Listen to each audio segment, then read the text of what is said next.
Here, man. 5-star James. I don't care what stars they give you. You're 5-star. You've been a 5-star. I've received much stars there. Listen, man. University of Miami fans want to know one thing. Does University of Miami have a chance to get James Williams? Definitely do have a chance.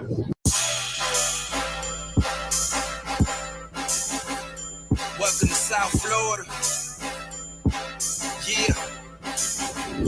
Welcome to South Florida. Welcome to South Florida. Welcome to South Florida. When you on the field, is it pregame? Like, is it ever? Are you ever afraid? Do you ever feel fear, or do you ever feel pressure? Nervous. You ever feel pressure? Not one bit. None of that. No. Who's been your tough defender? Like, who's guarded you the tough? Yeah, who's the toughest person you ever played? I don't see nobody. I knew this. Nobody. Man. He was gonna give it the damn hood.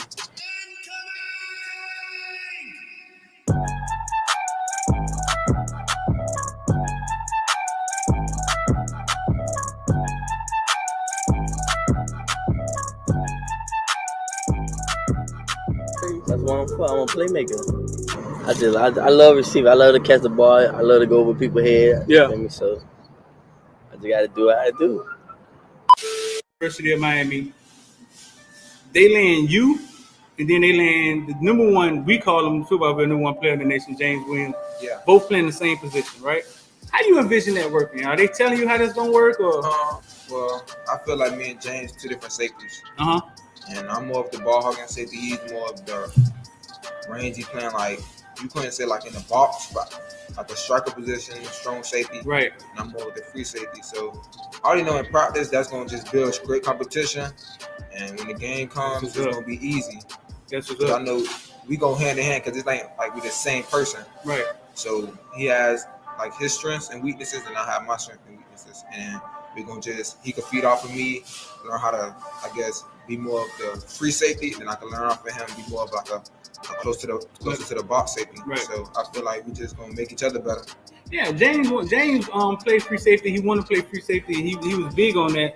But James don't never be back at free safety. James be close to the line, the linebacker sometimes. You know what I'm saying? But Yeah, that's his. That's just him yeah. helping his team win. That's his chess. Yeah, that's it. That's him playing chess with the team. I told Yeah. the kid. I covered James since he was that big, bro. I've known him all his life. I just feel like every time it's just man on man. If he wins the battle, then that goes to play. He doesn't break on the run, or if this person like doesn't take that step, or certain things. It just, I feel like you beat your man every play, Right. you got the best chance of stopping their team, or vice versa. Yeah. Yeah. 5-star. Lean loyalty. 6'12", 276 pounds. Yeah. And like after that, I just started going crazy.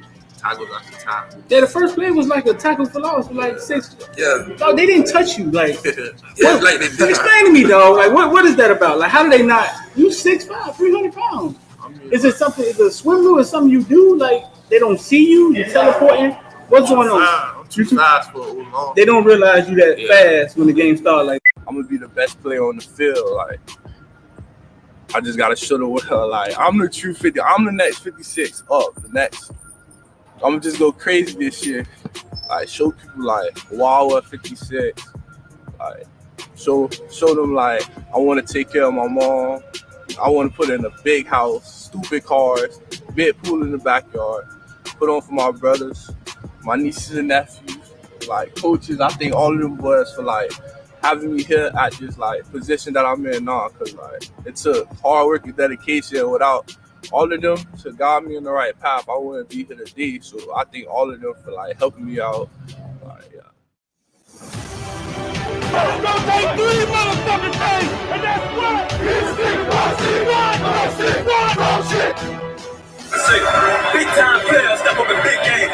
All the criticize and all that, it's over, baby. Big time players step up in big games.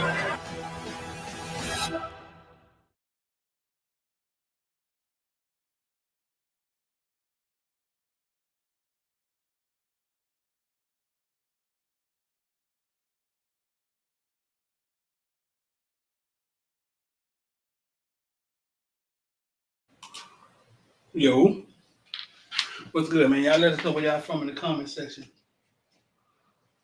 We like to see everywhere, man. We like to see the angles y'all be coming from, or the places y'all be coming from. Let us know where y'all from in the comment section. We got 34 in here. Let's hit the like button, man. Let's see if we can keep this thing up 100%. I got X in the back, man. We're about to talk about some hurricane. We're about to talk a little recruiting. I'll talk a little Trump. And some 2027 kids I discovered, man, out in the park. And they discovered, man. Their mom and their daddy discovered them. But I'm talking about some 2027 kids.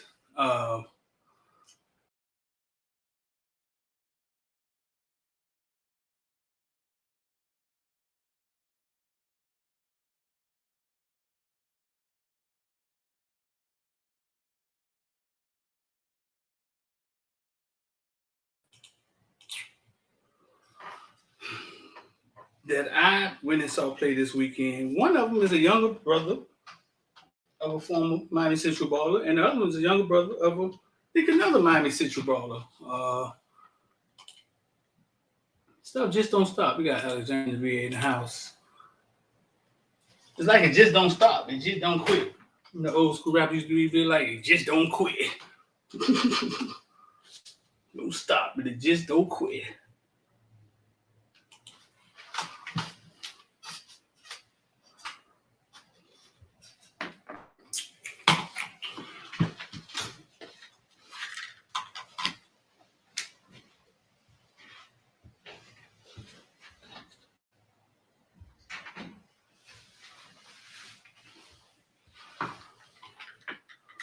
Oh, Sean Round done up the ante.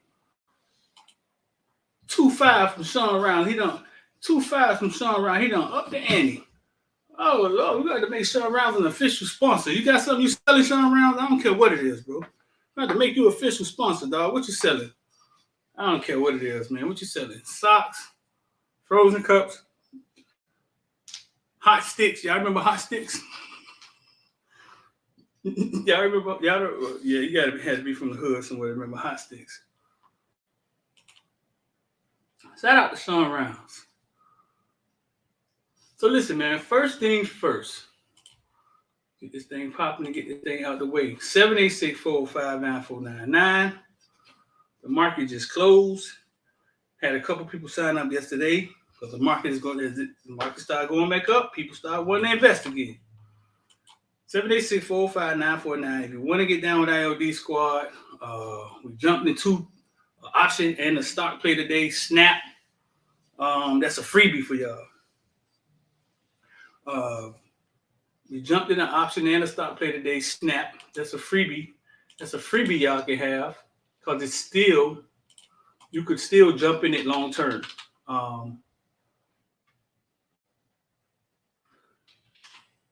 That's what we did. I'm not your financial advisor and all of that spill. I'm just telling you what I do. So that's 786-405-9499. Send us a text and just put IOD Squad and we'll get in there. Talked to two nice families last night. Somebody from Texas and somebody from, I forget what the other guy was from. If you're here, man, put in the comment section, man. Had a nice little conversation about IOD and football in Texas and some other stuff.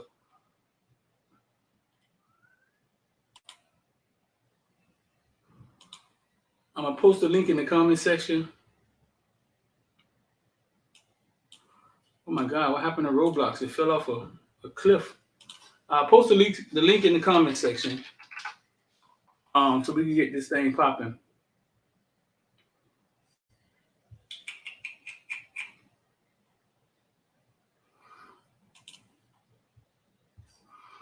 Hit the like button for us, share for us. Once again, shout out to Sean Rounds, man. We're going to make Sean Rounds an official sponsor, man. Sean Rounds, find something to sell, big dog. I don't care if you sell hand-me-down clothes, old suits.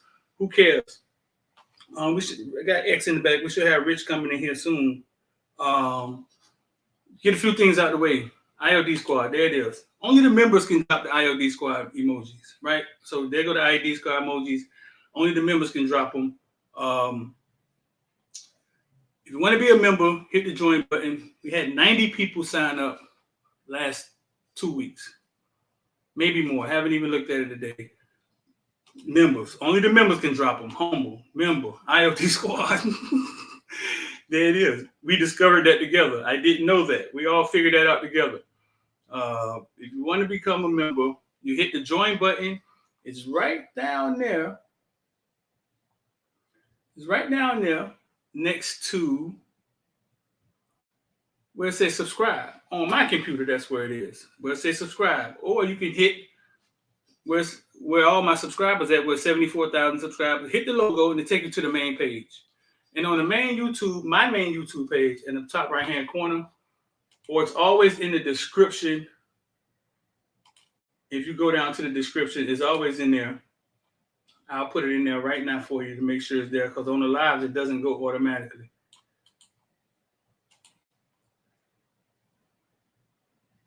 I'm going to put that in there for y'all right now. We went out to practice today.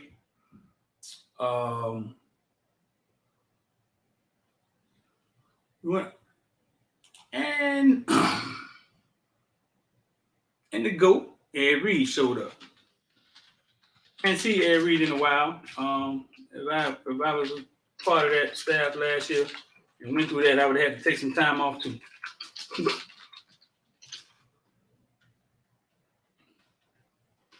There it is in the comment section, man. The best is that. We talk.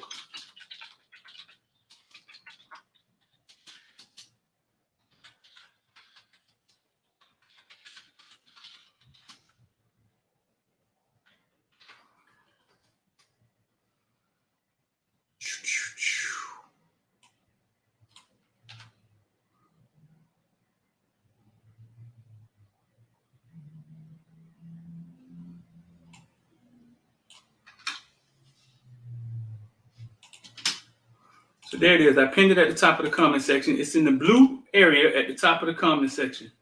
If you wonder what all those numbers are by some of the people names, that's their months. That's for the members. That's how long they've been members. I'm going to bring X in here. We got 58. Make sure you hit the like button for me. X, what's going on, bro?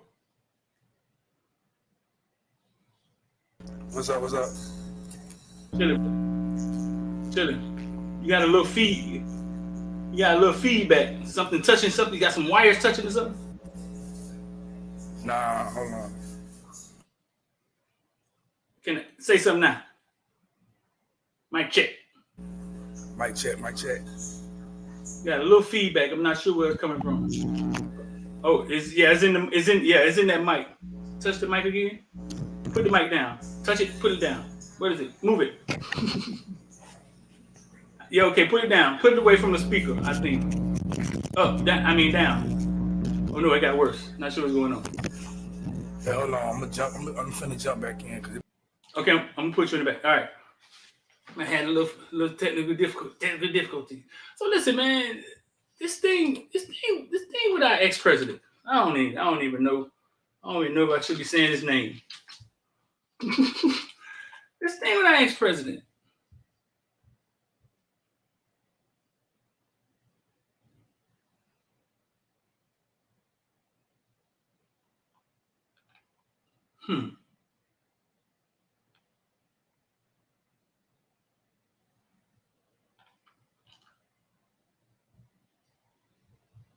This thing with our ex-president, first of all, is embarrassing as hell. You know what I'm saying? It's embarrassing as hell, right? First of all, embarrassing. Second of all, do y'all think anything come out of this?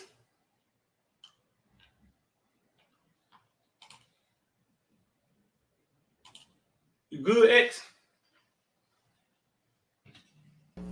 Yeah, you hear me now? You got a little feedback. I don't know what it is, but I think we can deal with it. Yeah, you got a little feedback. You unplug the mic, put it back in? Yeah. It's the computer. It's the laptop. You think anything come out of this Trump stuff? Yeah, more Trump supporters going to jail. You think so? You better leave the FBI alone, man. They don't play. even when we talking about Trump and the president and somebody that's down with Putin and all of this stuff, you still think the FBI come down hard? You saw how they kind of ran after Epstein forever. Yeah, but you ain't finna. I mean, you're not gonna make a mockery out of the FBI. If they went to Trump House knowing that it's something that they looking for, his supporters all trying to gather around over there in that area, like they could stop them, and they don't know them. That's gonna be some, another. People in the comments section say he set it up himself.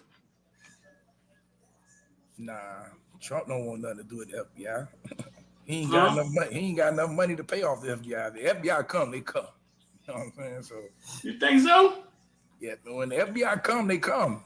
It ain't enough, man. You know how many people who had major money to try to pay off FBI people, and it just ain't working. The FBI come. I don't know. I saw that Epstein documentary, man. They sure took their time bringing him down. He ran for years. They took his time. I don't know. Yeah, you talking about hood dudes when they come. I mean, I'm talking about rich people, like I'm talking about Wall Street rich people. When they come, they come. It's nothing right now, man. The best thing Trump could do, man, is just be quiet, man, and stop trying to run for president again and tell his people be quiet, because they coming. Trump thinking about running for president again? Of course. They already starting to do gatherers and stuff for him in certain cities and stuff. You know, Florida, the state of Florida being the idiot state we are. Dub say that man a billionaire. Dub say he set it all up himself. See, Dub thinking like, cause he hired his boy to be the head of the FBI, didn't he? Yeah. Right. John, who runs Edge, follow this Trump stuff close, man. He seemed to think it's legit. It's man, listen, they going after Trump because now, remember, after the January 16, when people went and rushed when they went and rushed up there in DC and Washington, you seeing it now, a lot of people saying, hey, yeah, we were given the orders to do that. Right. It's all coming down, like everything coming down. People finna start telling, yeah, Trump did initiate the order or had something to do with it. And it's, yeah, man, the FBI don't play. Trying to overthrow the government just because you're mad your guy didn't win. Like, I don't know, bro. Winston say Trump ain't no billionaire. He took classified information and materials when he left the White House. I think he is a billionaire. I think Trump is a billionaire. I just think we got Rich in here. Yeah, I think Trump is a billionaire. I just don't. Yo. Again, I don't think him being a billionaire is going to stop them from coming. You know, even if they don't lock him up or even if they don't do anything to him, they gonna scare him enough for him to say, okay, man, let me chill because I don't want them to do this again. Rich, this Trump stuff. Do you think this Trump stuff stick? I would say that. One second. First of all, do you think Trump is a billionaire? No. You don't think so? I mean, is he listed as a billionaire in Forbes and places? Huh? Is he listed as a billionaire in Forbes? You see that? Because hold on one second, I'm trying to get my headset straight. They got him at $3 billion. They got him at $3 billion? Well, that's what comes up when you pull up Trump. Now let's look through it. How rich is former President Donald Trump? Trump net worth, Wikipedia say Trump net worth $3.1 billion.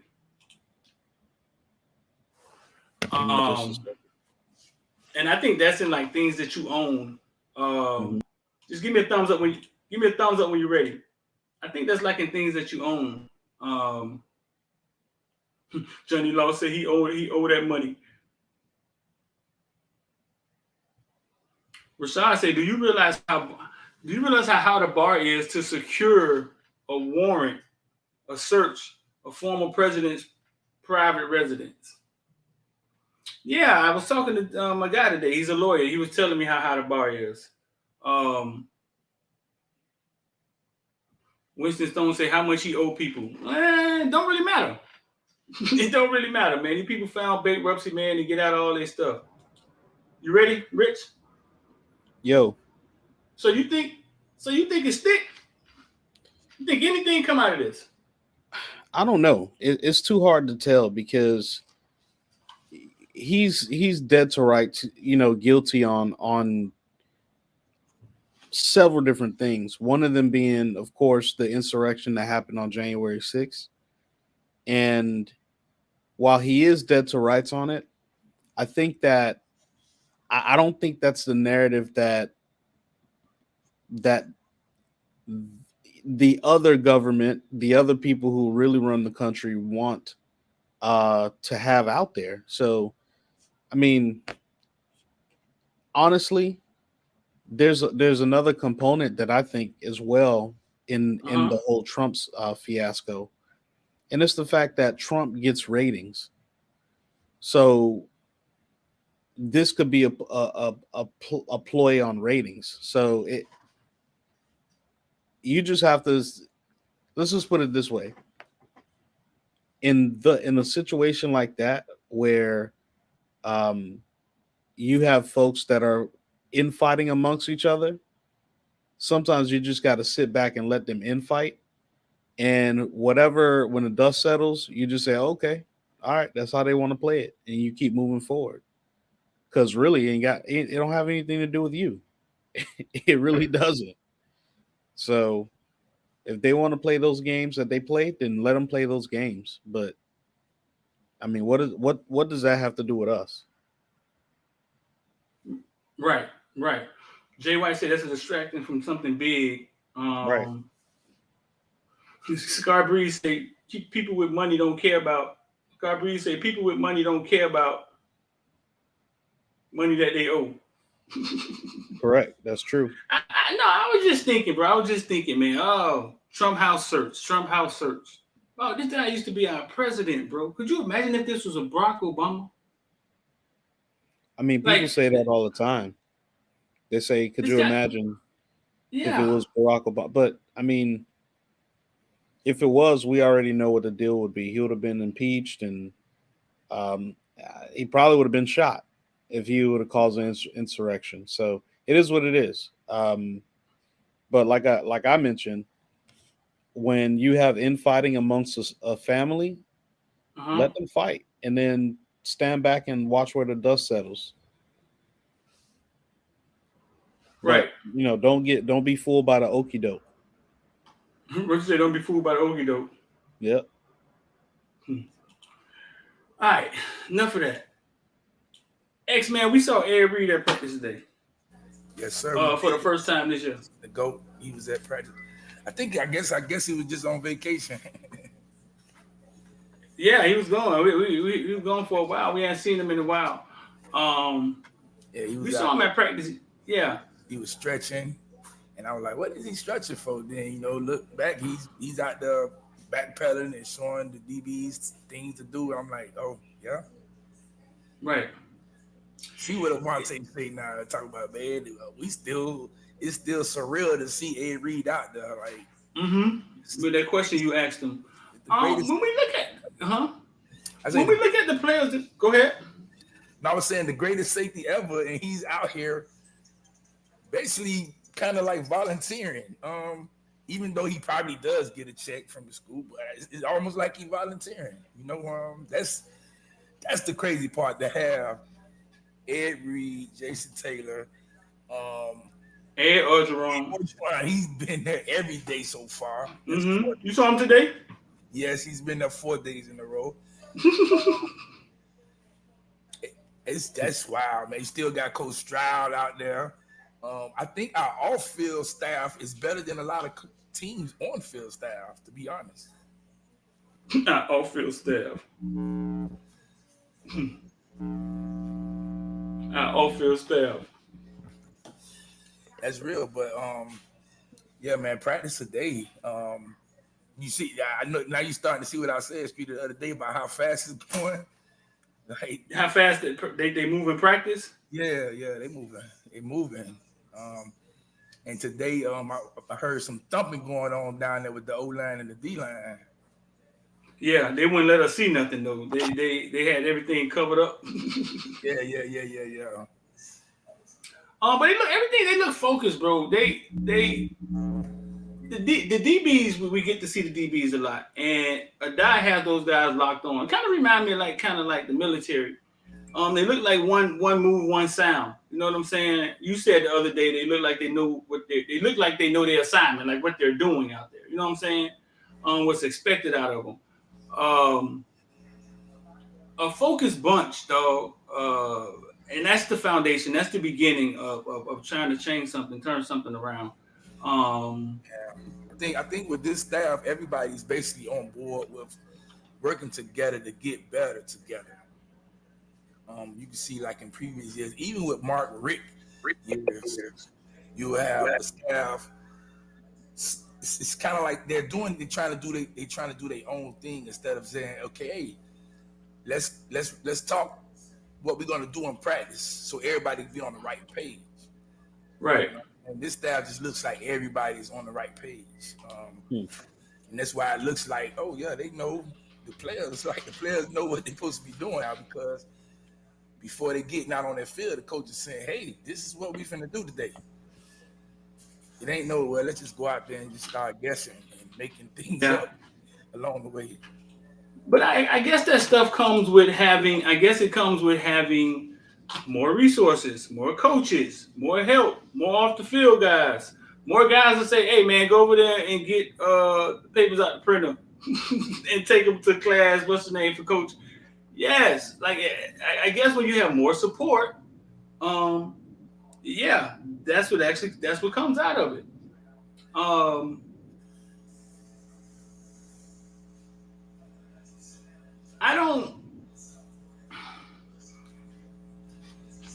Today, the DB group had Adai Reed, and they had Coach Steele was there with the DB group.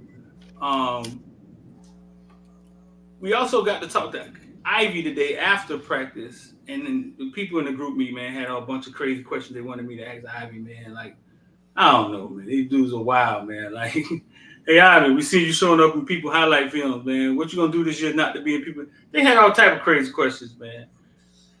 Dog, Ivy is jacked, dog. Yeah, Ivy looks like he's a safety. If you look at his body type, right, he just looks like he's a safety.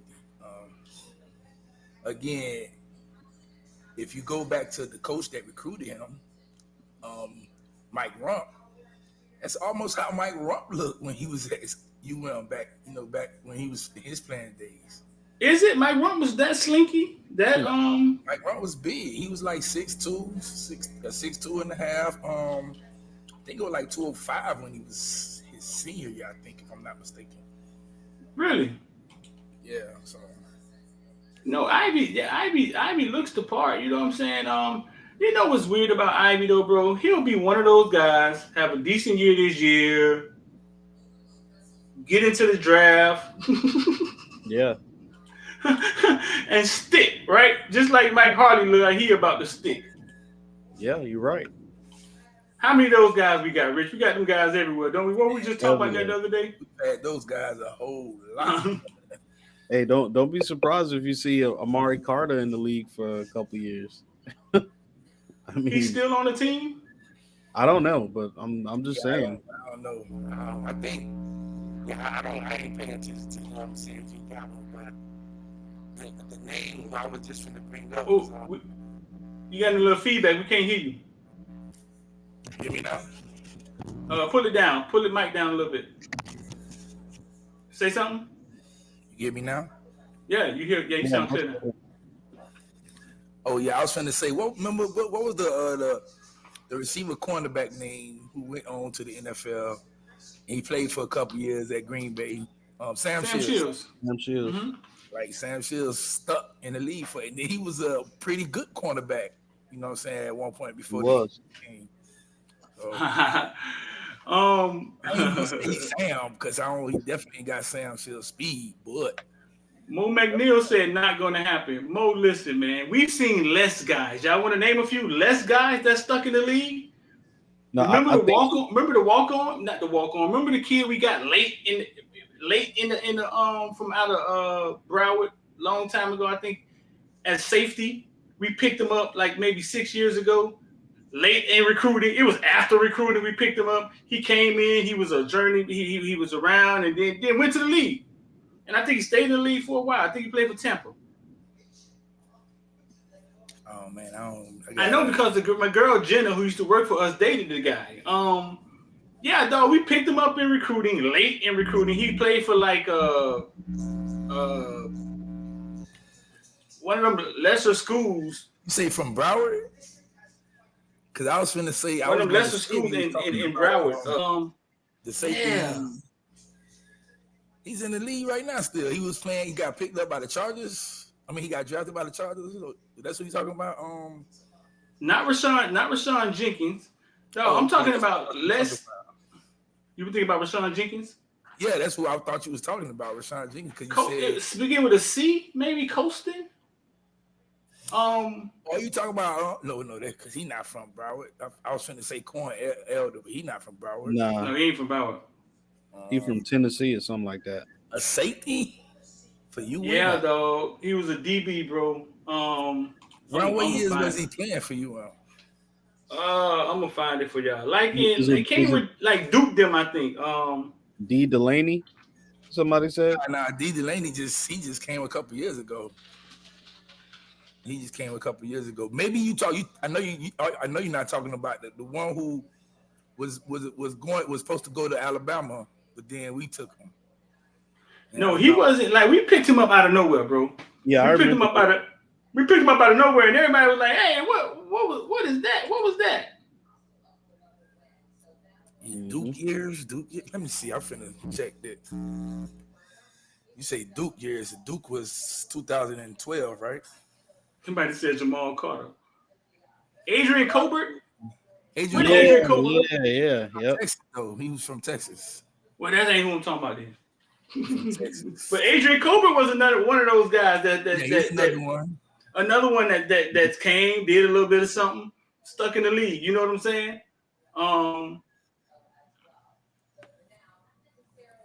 Somebody said Ghosting. No, Ghosting was from Dave. You right about that. Let me see. What year was Duke recruiting class? That's who you talk about, Ladarius Gunter. No, he came out of JUCO. Yeah, he did. But we did get him late though. We had took him late in that class too. You talk about not Antonio Crawford. Not Antonio Crawford. No, we took him late, like from South.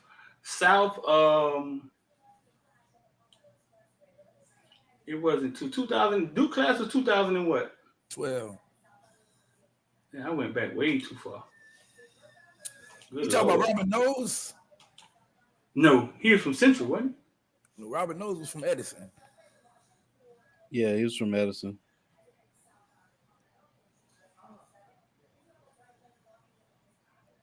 Not Robert Knowles. I'm sure somebody done said it in the comment section by now.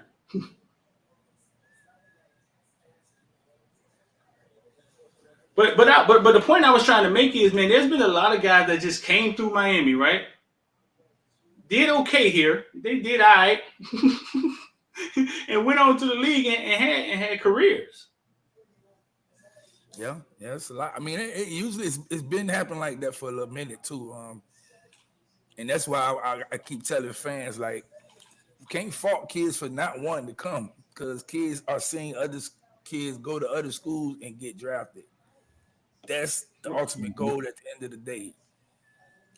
If that school just ain't producing kids to get drafted, well, I got to go to a school that does. go get me drafted. Obviously Alabama, Ohio State, Georgia are probably two of the best schools that's producing kids to get drafted at a high level. But the one thing the kids at do now, they do go to the NFL and they're gonna have like 4 to 5 years at least minimum. You know what I'm saying? So right. And that's just to say they doing that even with how horribly coached they were in college. Just imagine if they was coached the proper way. Mm-hmm. Right. Let me see. Nobody ain't said it yet. Deion Bush is still in the league, but Deion Bush is from down south area. He's not from he went to Columbus. He's not from the Broward area. I'm looking at the things now to see. Red Wine was big time. Somebody said Ray Armstrong. Heck no. Red Wine from down south too. Ray from Armstrong from Stanford.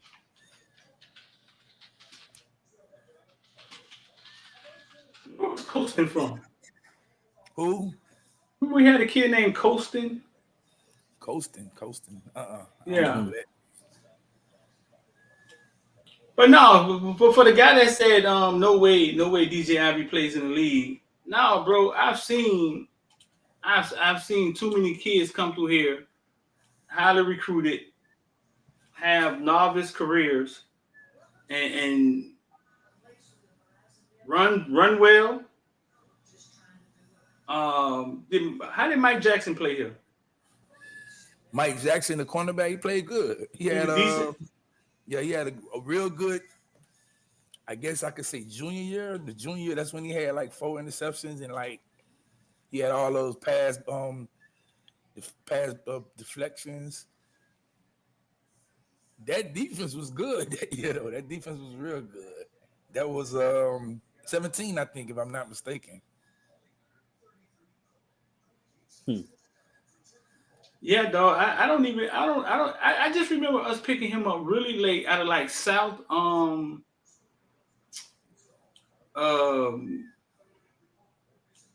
of them schools in Broward, South something, and it was like after recruiting was over, and we picked him up, and everybody was like, man, like what is that? He came here, he played sometimes he didn't. Went to the league. And I went back to 2012. I'm trying to see should I go before 2012? See, the reason I know this because I said the girl who worked for us, Kevin Grooms, not him. Dated him. No, Kevin Groom was a monster. He never came though, right? I think he did come. Kevin Groom was that man, but he kept getting in trouble. I think he couldn't stay out of trouble. Yeah. But Dallas Crawford, but he's from Fort Myers. Thomas Finn, but he went to Central. Thomas Finn was real fast at Central.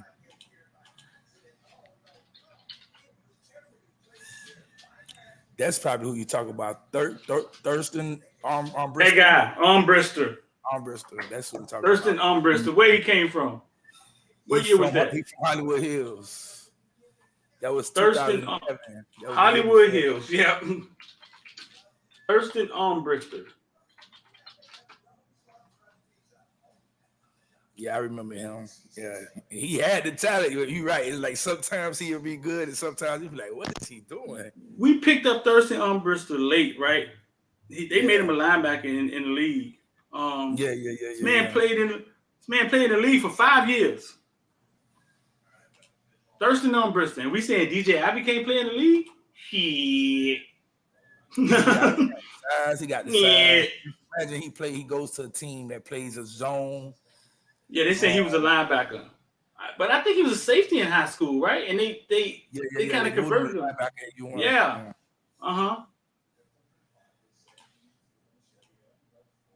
Thurston Armbrister. So no, man. Listen, man. DJ Ivy, Blades, all these dudes. If they score out. If they score out in the combine or get invited to the combine, because lately, man, they've been treating us like trash when it comes to the draft. Yeah, if they test out, bro, they get a shot. A lot of times now kids stick, man. I think Mike Harley's about to get signed, right? Yeah, Mike Harley probably gonna make the team most likely. You see, we sat down with Maurice Alexander, man. And this man just signed with the Jaguars, I think. Now that's weird that I just called Maurice Alexander out the blue.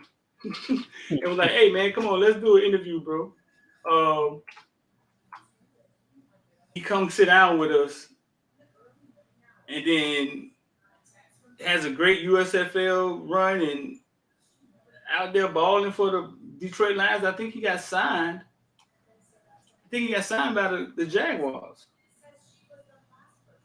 Man, shout out to him, man. He took advantage of his opportunity, like he said he was going to. Bro, listen, man.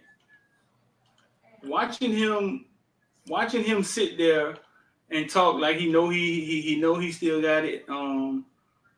They have him with the Detroit Lions, but I thought I saw something that he signed with the Jaguars. Yeah, like watching him sit there saying, "Man, I know I got the talent. I know I could do this." And it's a lot of those kids, man. We know if they get an opportunity, you know what I'm saying? Right. They'll tear it down. And just to watch him in a few months go from our interview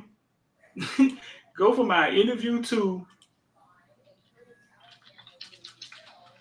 being signed with an NFL team, and he was doing help work at Booker T. Washington, bro. Mm-hmm. Wasn't playing football at all. Yeah. Like a teacher's aide or something.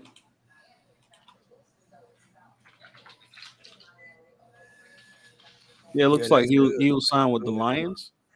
Huh? It looks like he was signed with the Lions. Yeah, he did sign with the Lions? Yeah, he's they signed him to the roster, so he just has to make it, of course. Yeah.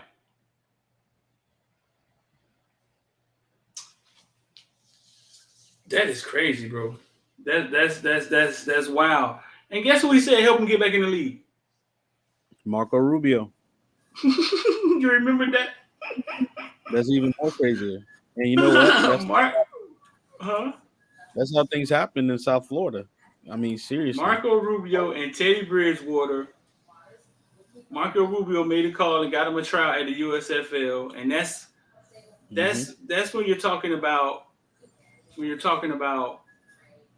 shaking hands with people, making friends in the right places, and not just hang around your crowd that you always hang around. You know what I'm saying? But not only that, but I want to say this too. That's you don't get that. Like if you go play ball in, I'm sorry, but you go play ball in Athens, you don't get to hang around or some the opportunity to go meet a senator. You don't. Right. I mean, we all know how it is in South Florida. In any given day or time, you can meet anybody. Yeah, because everybody's here all the time. What Mario said? Because everything's here. Yeah, no, that's a wild story. I hit him up the other day. I was like, "Hey man, you're big time now. Don't skate out on me. don't get Mesidore. You big time now. Don't skate out on me." No, he got work to do, and he even for him, even when he was talking, you could see. My bad. You could kind of see the determination in him. So, he was just waiting on the right opportunity, and he took it. X, I seen Andrew Evans tweet out that man, usually we don't get a bunch of decommits around this time. I'm talking about we had 3 decommits in the last day or something like that. I told y'all it's about to be a wild recruiting season. SMU just came out and said we're giving every player $32,000 to play for SMU. We keep hearing these numbers. There was a Twitter numbers, but the reporters out there, that's what SMU doing. Anything changed on the recruiting front, X? For UM or general? Just period. No. I did just see the a receiver.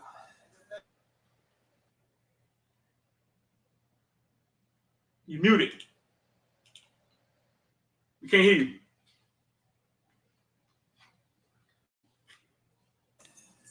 Oh my.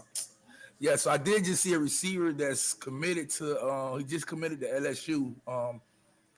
Excuse me, and he's eventually is getting. He just got a new NIL deal today, and he's able to capitalize on it right now as him being a high school senior. What do you mean by that? Explain what you're saying. Okay, so in state of Florida, high school players can't get NIL deals. They can't capitalize on NIL deals till they get to college. Right. In some states, kids can capitalize on NIL deals, which is why you start to see a lot of kids move to certain states where they could get the money.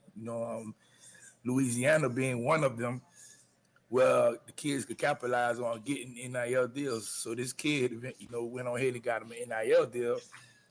He could go cash that check today if he signed his name on the contract.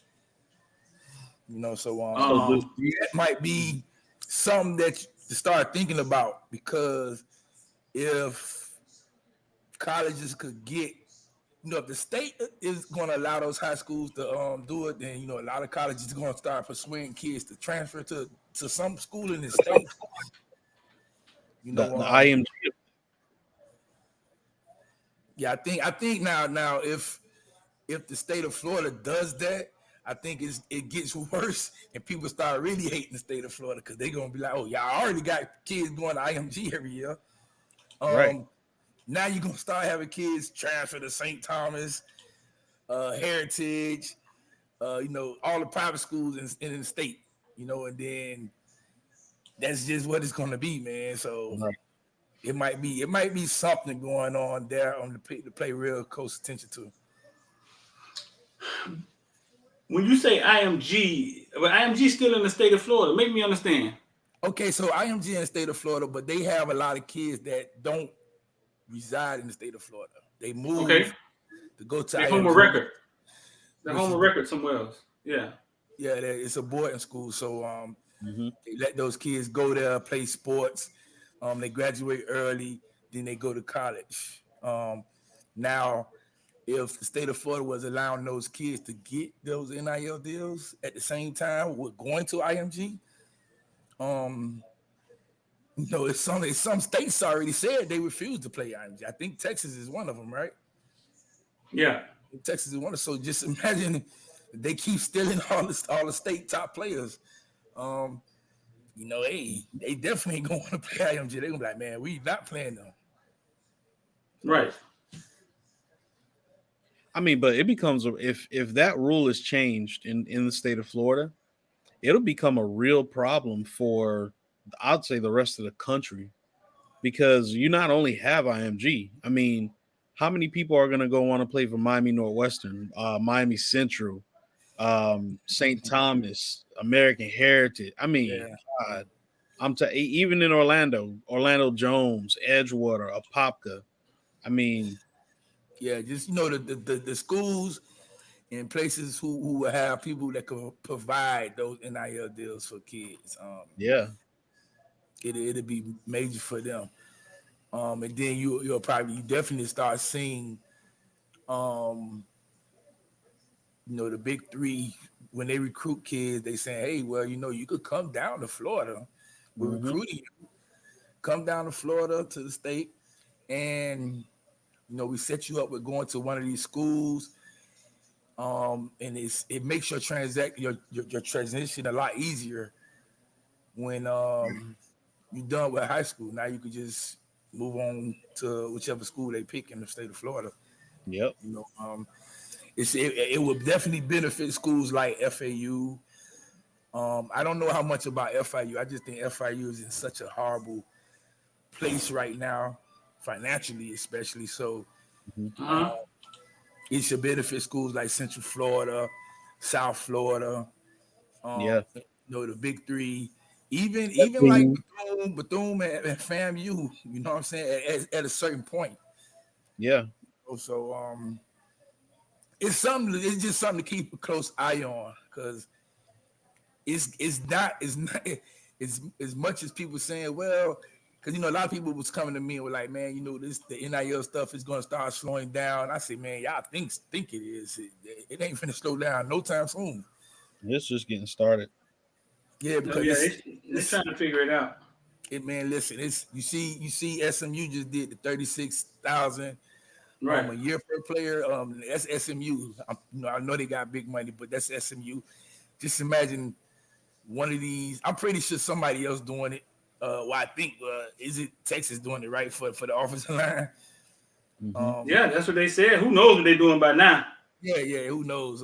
I know every player on UM team got some NIL deal per year. I don't know exactly how much it is, but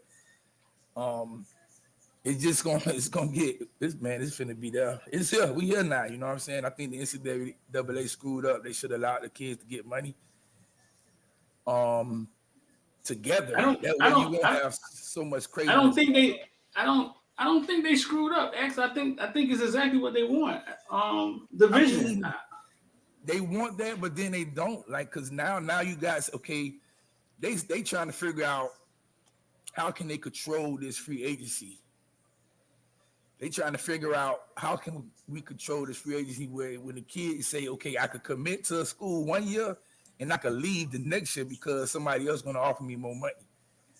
Right. That's the problem. They didn't really want that, but they're allowing it now because of, once COVID came, COVID kind of set things back for a few years, but it's there. The best receiver in the nation plays for Pittsburgh, and the next year transfers to USC. Like that's, kind of crazy. Yeah. So now they, if they say, hey, we're gonna let every college football player make a certain amount of money for each team make a certain amount of money to give to their players, you don't have all this going on, and that's just the college players. I ain't even talking about the high school players yet. That's what they. What you feel about that, Rich? I mean, just like you said, I feel like they're still building the infrastructure around it. I mean, because those states that don't allow high school kids to get any NIL money, they're gonna have to rethink that strategy because they're hurting the colleges in that state. Not only that, but you got Michigan, head coach Harbaugh, who's always pushing the envelope. He like, hey, why don't they just go ahead and share with us with that TV money? And I know they trying to hush his ass up talking about that. Yeah, that's what I'm saying. That's what I'm saying to X. That's what I'm saying. They don't want to go in business with the kids. They telling the kids to go find money. Don't touch none of this infrastructure over here. Right. Y'all go find y'all some money. Y'all fight amongst each other who getting paid the most. The same way they keep us divided all the time. Yeah. I don't think they want it. Man, listen, bro. They told us for years that we pay the football players. How are we going to play the swim team, right? As soon as Northwestern said, hey, we're going to unionize and say we workers and we finna come after you, they said, all right, go find money. We don't care about the swim team. Right. Yeah. That's what they said. They're not finna share that money. And then, they come to find out that each university with the sports department is basically tax deducted. They're not paying tax for the money they received that year for sports. So if that sports program make over $150 million a year, that that's just putting a number out there. Just imagine. I'm telling people, well, we ain't gotta pay no taxes and we ain't gotta give no money to our workers. We got $150 million in our pocket. Right. And we smiling because guess what? Next year we're gonna get another $150 million. And we just we ain't gotta pay it. You know what I'm saying? The school will pay the coaching staff. But how does this work? How does this work, Rich? Each player gets $36,000, right? Mm-hmm. This is called the NIL. So what is explain that to me. If it's the NIL, well, I don't know money. I don't know if it's the NIL. I think that was the collectives with them though. I I don't know if it Right. was the NIL. I think it was the collectives. That's not Okay. in. That's pay for play. No, wait. Y'all slow down for me 1 second. Only way players can get played is NIL, right? Yeah. Huh? Yeah, that's it. The only way players can get paid is NIL, right? So whatever they create has to be NIL, right? Right. Yeah. Okay. So somebody so what they're doing is they explain the infrastructure because they're not just illegally just making up something. Oh no, they what they doing is okay. So that's why they call it a collective, and that's why a lot of that's why the NCAA basically came to Miami to figure out okay exactly how is Miami able to do this without it being illegal. Every school created a collective for this exact stuff right here. UM don't have the collective. Right.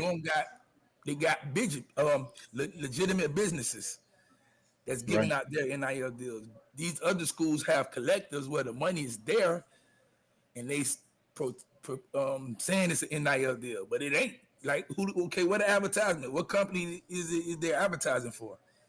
Mm-hmm. Okay, but Rich, so Rich, explain to me how could they hide? Because this sounds illegal. So how could they hide it? Because they got to mask it somehow, right? Well, you can hide it because what is there? Because there's no infrastructure or structure from the NCAA, no structure in which gives you guidelines on how you could be reprimanded or if you're doing it the wrong way. Because that's the thing. The NCAA said, you can go do this, but they have not put out bylaws or guidelines on what is legal versus what is illegal. Okay. They kind of gave a framework of what they want to happen. So they're like, well, we suggest that you go find businesses and they're paying you because you're giving them a service.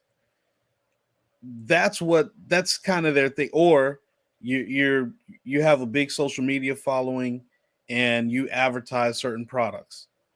That's the way traditionally we understand business, and that's really the right way to do it. However, the NCAA has not really ruled out anything as the wrong way. So if you haven't told me that I'm wrong for creating a collective, then I can do whatever. I can go create my 501(c), call it a collective, and say, we are marketing this SMU shirt, and this kid is going to wear our shirt. You can just make something up.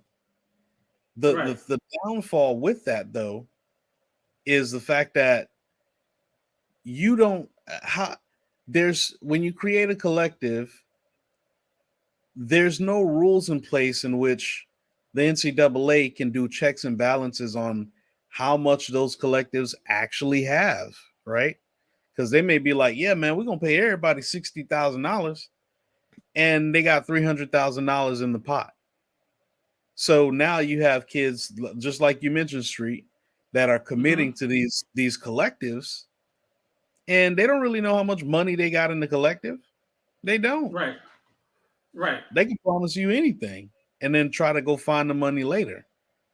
So that's why the collective thing is kind of sketchy, because you might even have boosters or donors that are like, hey, if y'all go get Cedric Baxter, we'll go ahead and put $1 million in there. But the $1 million is not in there yet. Right. So now you chasing this old lineman, or you chasing this running back, but the money ain't in there yet. So you're saying basically they're just the rules ain't there, so they just doing whatever. And they're not, even though that sounds shady, they're not wrong, because there's no rule saying that they can't do that. Right.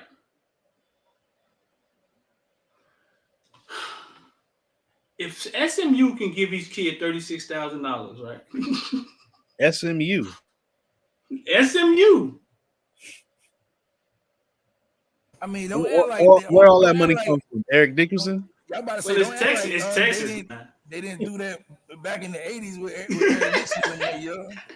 They just was waiting. The whole They were waiting for bag season. They were just waiting for bag season. They were saying we can't do it because we don't want to get the death penalty again, but now it's legal. Man, we finna go buy we finna buy the whole team now. Right. No, so and I say that just to say this. If that's SMU, right? If that's SMU, just think about all the other teams that are going to formulate, figure out a way to jump in the game. Well, a lot of schools are doing it now. A lot of schools are creating that same collective organization where they're able to do exactly what Rich was talking about. Bama, a lot of the SEC schools are going to do it. You just got to think maybe I'm trying to figure out which school like in the East Coast up top that has a lot of money that can do it. Notre Dame, Penn State. I mean, Notre Dame, I don't count Notre Dame. I don't even count Notre Dame as a Power 5 school because I just think they just have so much more. I think, you know what I'm saying? If they really wanted to pay for play, then Notre Dame would kill everybody because they just make so much money. Right. They a church, they a school, they just, you know what I'm saying? So a research center, everything. Yeah, man. So the schools who got money, who just have a lot of money, could do something like that. Yeah, Street. I was trying to tell you about the kid David Wilson. I think he's gone. You think he's gone? Yeah, I think he's gone. Ohio State. We've never had a pipeline with Venice. No, but we was looking good like with him, and that right there scares me a lot because Ohio State is a school that gets defensive ends in there, man, and he's the type of defensive end they want. So you still feel good about Pancake? Of course, man. I might go have me some pancakes tomorrow. Yeah. Yeah, I don't know why everybody going crazy. Like Ohio State, they wasn't even talking about Pancake. The Pancake we talk about, but make sure y'all hit the like button for us, bro. We will really appreciate it. 786-405-9499. Y'all want to get down with IOD Squad? Just send me a text. I seen the link. Click the link. It's pinned at the top of the comment section. What'd you say, X? So you see the ESPN is not doing the Big Ten TV contract anymore. So what the Big Ten is going to do is after 2024, they go over to CBS. I think CBS. They'll be using CBS, while the SEC will be going to the ESPN. Hey. Say it again. So basically, the Big Ten, the SEC will be switching TV deal contracts. SEC is going to go to the ESPN, and the Big Ten is going to go to CBS after the year 2024. So, and then the TV deal that the Big Ten is going after. Oh my gosh! I almost want to say, man, let's just quit right now. Like you want to just tell them we ain't in it. We don't want to pay no more ACC ball. Just go. So it says this number squares with me. CBS will pay around $350 million, give or take. Probably gives. I say if NBC has a Peacock element, its number will probably be north of CBS. Okay, I'm gonna go to the first one. I think this is the first one. ESPN has pulled out of Big Ten media rights negotiations, any one of the longest sports media relationships in the business. ESPN said no to the conference offer of a 7-year, $38 million per year package. Sources tell SBJ story to be filed soon. This number square million. Huh? 300 million. 380 million. 7-year, 380 million. Right. This number squares with my CBS will pay around 350 million, give or take. Probably gives, I say, if NBC has a Peacock. What that mean to you, Rich? What are they saying? Well, I can read charts, but I go ahead. The Big Ten is basically seeing that if you're with CBS or NBC, there's more outlets that they own that they could be featured on, like Peacock, right? Uh huh. So not only are they going to get the money, they're going to get more exposure from a much bigger network. Right. So I mean, why not? Especially if you're going to be more of a nationwide brand. Because if they do strike a deal with any of these programs, they're going to come after the University of Miami's of the world. And the reason they're going to do that is because they already come. You already got USC, right? So Right. you got the California school. You wanna span from coast to coast. You got the Notre Dame, Ohio States in there, the Michigans, and then you put that nostalgic Miami team in there where they could go play Notre Dame, they could go play Penn State, they can go play USC on a semi-annual base, not semi-annual, but um every other year, basically. Uh huh. Uh, you know, it makes it that much more attractive because the network that you're on basically controls television. So it's a smart business move. I think Uh-huh. ESPN is declining to work with Big Ten because they have big plans for the SEC. So they just they're going all in. They're putting all their chips towards the SEC, while the Big Ten is saying, "Hey, we got to go national." So two different strategies. Um, I think in the long run, if the Big Ten could strike a deal with like a CBS or NBC or Fox or something like that, I think Right. it's game over for them because they'll be on basically all day, all day. Right. So at that point, I think it's a great move for Miami to really consider um, cutting ties with the ACC, even though they'll owe $100 million. Maybe the first year they'd be able to pay that back. So it is what it is. Let me see. Let me see if I can pull this tweet in here. Let me see.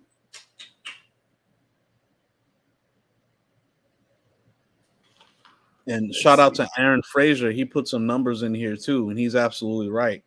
He said Florida's the third largest state and is growing daily. Miami alone has 6 million people in the area. That's a huge footprint. That's huge. So your media coverage is going to be, I mean, you're going to get the views for sure.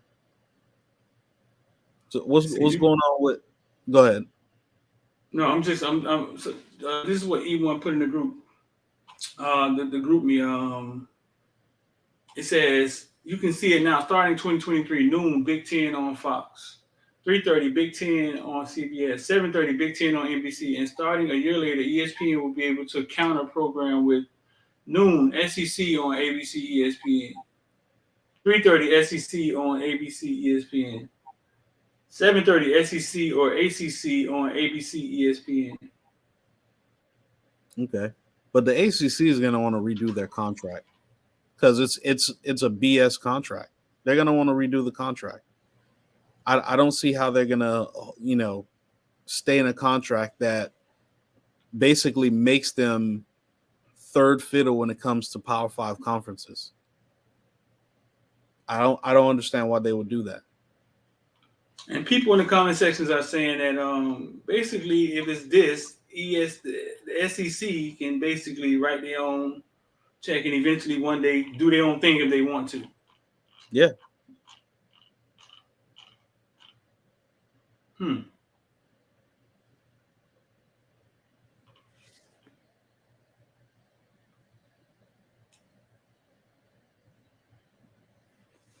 So here's I do see somebody asking why is everybody running to the Big Ten when they haven't won in a minute, and the answer to that is it goes back to the other comment by Aaron Frazier is the exposure. Like I mentioned, you have Penn State has one of the biggest alumni bases in college. Period. Right. Then Mm-hmm. you have Michigan. They have a huge alumni base. Then you have Ohio State. Then you have Notre Dame, right? We talked about that just now. Then you have USC, and I think Oregon is going to the Big Ten as well. You have some real heavy hitters in there where when a kid goes to play any of these schools that are on their schedule, you're playing in front of a national audience. You'll always be on live television, and your school, of course, is going to benefit tremendously from all the exposure that you're going to get. And then you yourself, as a athlete, you'll be able to have your games featured on both the East Coast and West Coast. So now those scouting guys and GMs that are working for the NFL, they get to see you more. So they don't have to go watch tape. They can see you live. So I think it's a real big deal when the Big Ten is thinking more so on a global scale as far as their viewership and things of that nature. Aaron Fraser, go ahead. I was going to say the ACC is looking like poor little Timmy right now. I'm telling Kane fans, the Big Ten is going to come after Miami, FSU. Florida is the third largest state and growing daily. Miami has 6 million people in the area. The Big Ten wants a footprint in Florida. So do they survive together? What you mean? The Big Ten and the SEC. Like because people seem to think that if the SEC goes, ESPN, ABC, the SEC will be the conference everybody wants to watch. The Big Ten turns into, but I don't think that's true. If you get Miami and USC and I don't think it's true because the kids don't care, right? In the SEC, you have Georgia, you got Alabama, you got Mississippi, Louisiana. You got to remember the SEC and the teams that are at the top are littered with players from Florida and quarterbacks from California. Right. So if Florida and California is a part of the Big Ten, where are you going to get your quarterbacks from? Where are you going to get your skill positions from? Because the kids don't care. They don't really have nothing to do with the kids. Winston Stone says, I'm on the West Coast. Nobody cares about the SEC. There you go. That's true. So how does that work? Even though the West Coast teams never win, they still don't have any interest in watching the winner? Like they don't. Well, it's just like us on the East Coast watching West Coast games. You may have an interest in it. You may be a Raiders fan or a Chargers fan or an Oregon fan, but I'm not going to watch every single game that comes on. Maybe I'll catch 1 or 2 games during the season to see how them boys doing. But it's just the time frame is different. The time zone is different. So same thing. You might be on the West Coast thinking, yeah, man, Alabama's great. Clemson did really well the past couple of years, but you might only watch them in the playoffs. Right. 1 second. C Smooth says, Street, add me to the group me. You got to be a member, and if you are a member, C Smooth, go to the member section, download the group me app, and use that link in the member section. But it doesn't say you're a member right here. You got to become a member. Hit the join button right there, man. It's $6.99. Hit the join button, and you become a member. And we'll put you in the private group me, or sign up for IOD Squad, and you can get into the private group me. So in the synopsis, to sum it all up, bro, like what do you see? Will Miami get in the SEC? Does the SEC want Miami? Will Miami try to stay independent? Is Notre Dame going somewhere? Well, at first I thought to myself, it would be better for Miami to be a part of the SEC, so that way they don't have to travel as much. It could be a regional thing and, kind of run football in the South. But the more I think about it and just looking at the power moves that the Big Ten is trying to make, You're like, they trying to go to a nationally syndicated broadcasting studio, right? CBS, NBC, right? I mean, they, Fox. They really, if they do that, like I said, you can have coverage everywhere. I mean, because some channels don't play on the West Coast for East Coast football, and vice versa. But if you go to one of those networks where it's going to show the whole world that those premier games, you basically saying to yourself, somebody's playing checkers while the Big Ten is playing chess. So that not only are they going to get the money, they're going to get the bigger exposure too.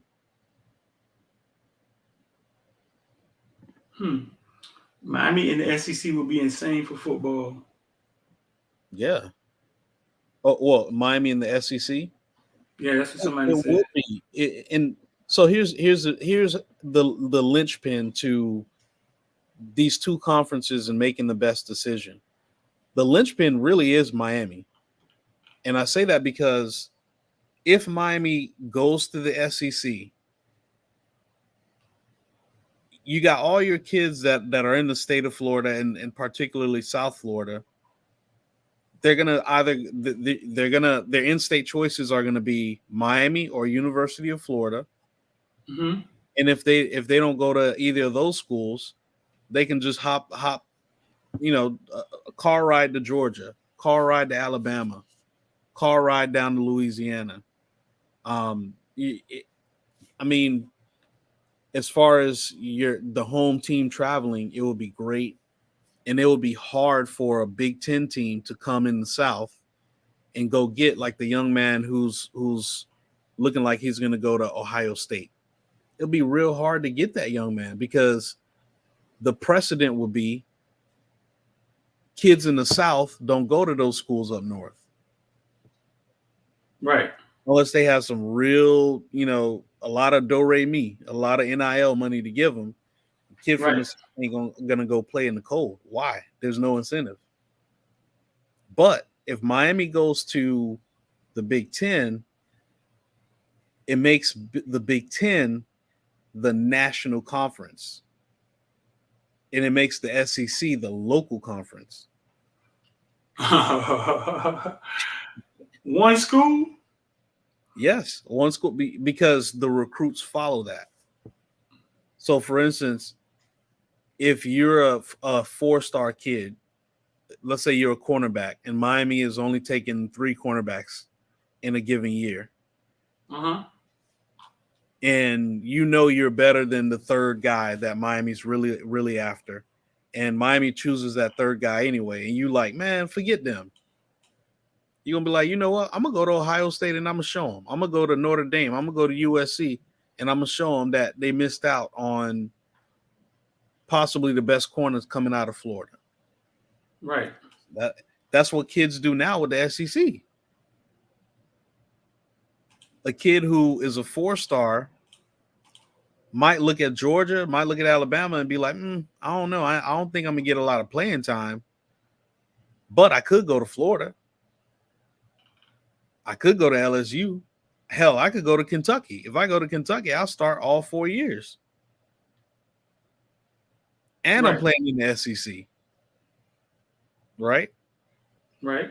And I get to show them boys at Georgia or whatever that they missed out on a good one. That's what they do now. That's a good take on that, dog. E1 has a lot to say about this. I spoke with E1 one morning about this. He has a lot to say about this. It's interesting, man. Nope, he's a 50th seed. Miami's first thing they have to do is somehow renegotiate with the ACC, right? Mm-hmm. Well, I mean, I see what E1 is saying. Yeah, Texas is going. I think A&M is going too. So you got Texas, but if Miami decides to go to the Big Ten, you'll have the state of California and the state of Florida. So the SEC is going to have Texas, but the Big Ten will have both states that produce the most football players in the NFL. Right. So they'll have 2 out of the top 3. The SEC will have 1 out of the top 3. I just think it's hard for people to see a day where the SEC isn't the best conference. And I think NIL may challenge that. Exactly. Yeah, I think NIL may shake it up a little bit and rearrange who's great, who's okay. Right. I think the NIL may challenge that. And a lot of those Southern schools seem to be the ones slow-footing with the NIL. Right. Well, and I see what E1K is saying, that, you know, USC doesn't compete for the Southern talent. They don't need to. They don't need to. They need to keep their guys home. So Texas, California, and Florida, they don't have the same problem that the rest of the states have. USC just needs to keep the best guys home. Think about this. What if Tua Tagovailoa went to USC? Uh-huh. What if the running back Najee Harris went to USC too? Right. What if I'm not the homeboy from Clemson? The verdict is still out on that one, but you have a lot of guys that passed up on USC just like they did Miami because of what was going on at USC. You had a lot of people, you had a lot of guys go to Oregon because USC was no longer the brand. So they have a very they got a very interesting scenario. And E1K, once again, he says Texas, Florida, Georgia, Louisiana talent combined versus California, they can't compete. I tell you one thing, and I'm just being real. California by far puts out much better quarterbacks than all 4 of those states. Yeah. How many top 10 quarterbacks do you have in California for 2023? Jalen Rashada, what's that kid, Malachi something? Malachi Nelson. Malachi Nelson. They got like three or 4 guys in the top 10. And this is year in and year out. Right. So, and the one thing that we all know is that if you're going to win any type of championship, you got to have a quarterback. Right. You have to. Those good old boys in the South would never let Miami join the SEC. You believe that? I don't think they don't have a dog in that fight. It's really up to Miami and the board of trustees with the SEC. It's not up to Florida, right? Uh-huh. How about this? What if they kick Florida out and put Miami in there? Because they sitting there serving kids day-old porridge when they come up for a visit. Day-old porridge. Well, the video y'all was just watching, man, that's Caneville Experience Day 2. Day 1, Day 3, Day 4. Day 3 will be dropping tonight for the members. We're releasing them to the members and then putting out a piece of it for free, and then eventually we'll put out the whole thing. It's only one that's been released to the public so far. And we have other videos on there too, man. Couple interviews on there. So yeah, man, if it still will be released for free, you know what I'm saying? Eventually, we're just giving it to the members first, and it's up to you if you want to see them first, how bad you want to see what's going on out there. You see, we kind of unique with the vivid videos. And we got some other things coming. We got a nice one we put out tonight where we kind of break down Texas A&M on the one tonight. That'll be released to the members, man. And shout out to the members, bro. Rich, man, the members have grown. We got like 100 members in the last 2 weeks, bro. Yeah, man. That's what's And up, to see, shout out to y'all, man. Cause the group me is like no other. I don't recall us having one problem in the group me. I mean, it's all football. It's all adults in there. Ain't no BS. So yeah, when you become a YouTube member or IOD Squad, you get access to the group me. And the people who can't get on the group me, you gotta download the group me app and get the link out of the member section. Hey Rich, man, that was awesome, bro. That was awesome. On what was going on. What's going on with that whole Big Ten? Are we going to see anything change? I mean, only time. Anything change anytime soon? I would say further into the season we will. It's a lot of speculation going on. A lot of speculation. But we just got to stay tuned on that because that stuff we don't control. It's hard to really put your finger on it because it's a lot of money at play, and you just got to let them announce to you what they're trying to do. You know, right? This weekend I got out there and watched some youth football, bro. That's something that never kind of gets old for me. Checking out youth football and two kids I got to see this weekend. One was Jacob Thomas. He's a 12-year-old kid, 2027 kid. He's the younger brother of a kid that I thought was a sure shot for the NFL, man. Jamel Cook out of Miami Central. Ended up going to USC. Yeah. They end up going to the other USC, South Carolina, and got kicked out of school. Girl lied on him, said that he beat her up. They went to court. She broke down, started crying. Yeah, said lied, and that was it for him. I was wondering what happened to him. I was like, I'm sure he wouldn't blame anybody else. I think he got to USC, hang around the wrong people, didn't do the right thing, was about to get shout out to somebody just became a member.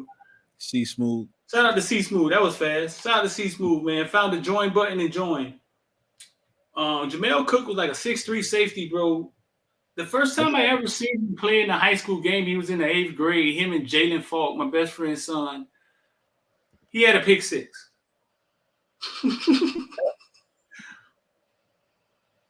He had a pick six. And was a straight baller for Miami Central. I thought the kid was a sure shot for the NFL. But now he has a little brother.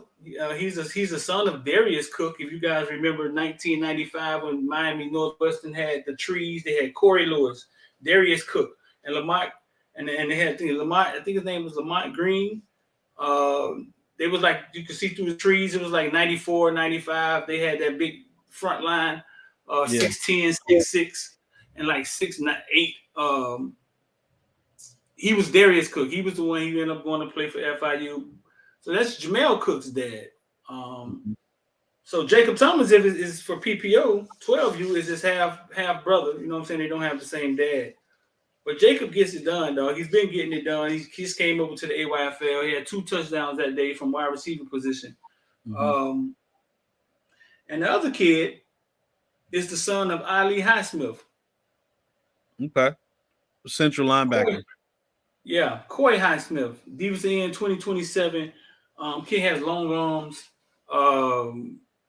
Played a big game last week against the Miami Ravens, and I heard he harassed the Miami Ravens. Miami Guard Ravens. Miami Guard Ravens was favored, but I think PPO edged him out. But it was a scrimmage, you know what I'm saying? But I heard he harassed them coming off that edge. So he's another kid to watch. He's a defensive end. His name Coy Highsmith, son of Ali Highsmith. So I'm gonna ask you this real quick. What's up? Because I got to head out in a little bit, but I'm asking you this. So in your Rolodex, Who do those two young men remind you of? That's my first question. And then the second question is, how far do you think that they could take it based on the talent that you saw?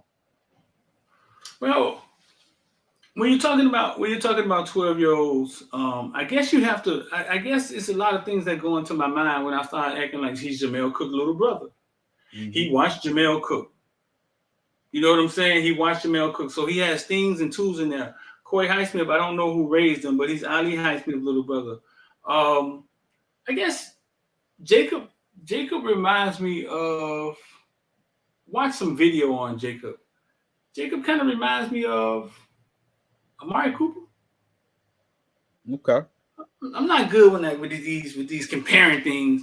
Kind of reminds me of Amari Cooper, and I guess Coy, who looks like he's going to be a big kid, man. You can kind of tell when the kid's arms are monkey long and their feet are big, and then, you know what I'm saying, and they're 12 and they fit their body. But he seems to have a couple moves, like somebody's been working on him with technique a little bit. I guess coming off the edge, he kind of reminds me of, trying to think of somebody at his age.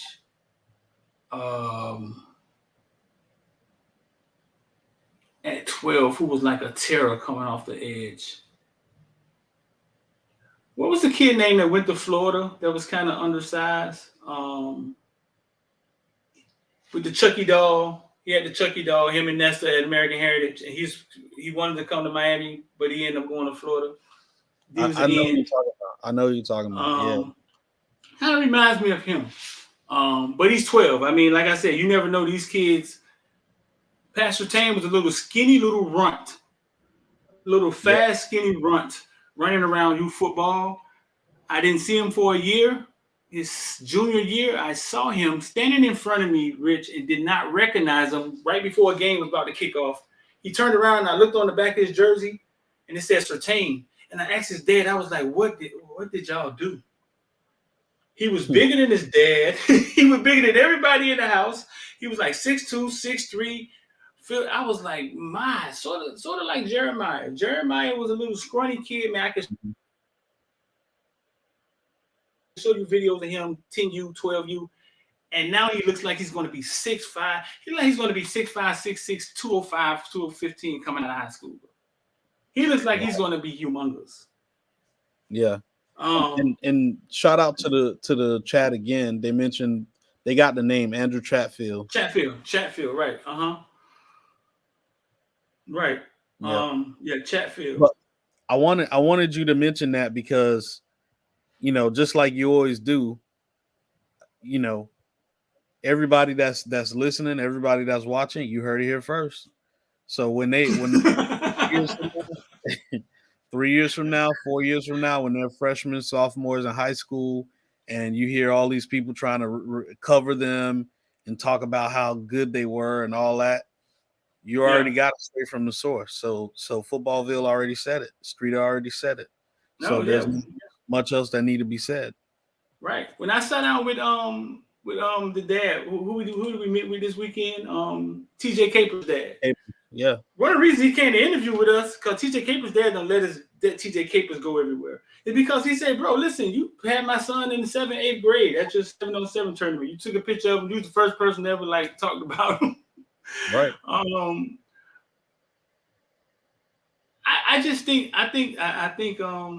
think it all come together, Rich. I think the genius of what we do, man, the uniqueness of what we do, it all come together.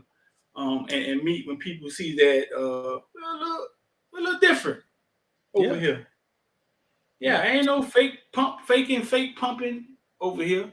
And we're a little different. It's real in the field over here. You need to get out of here, bro.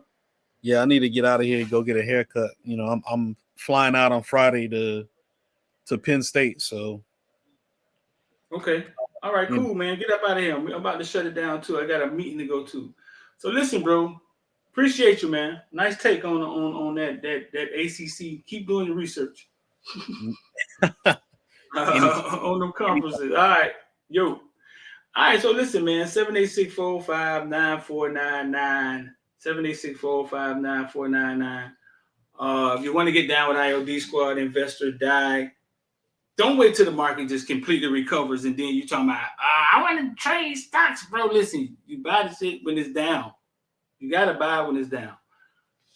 So just send us a link. The link is at the top of the comment section if you want to get involved. We in there trading every day, talking every day. Shout out to everybody in there. And if you just became a member, go to the member section, scroll down, and download the GroupMe app. Click the link. Click the secret link, and it'll take you into the GroupMe, man. I think we got 160 people in there now trying to get that thing to 200, man. I appreciate all y'all. Don't put off tomorrow something y'all could do today, man. The rest of your life could be seconds away. I'm D, and I'm out of here.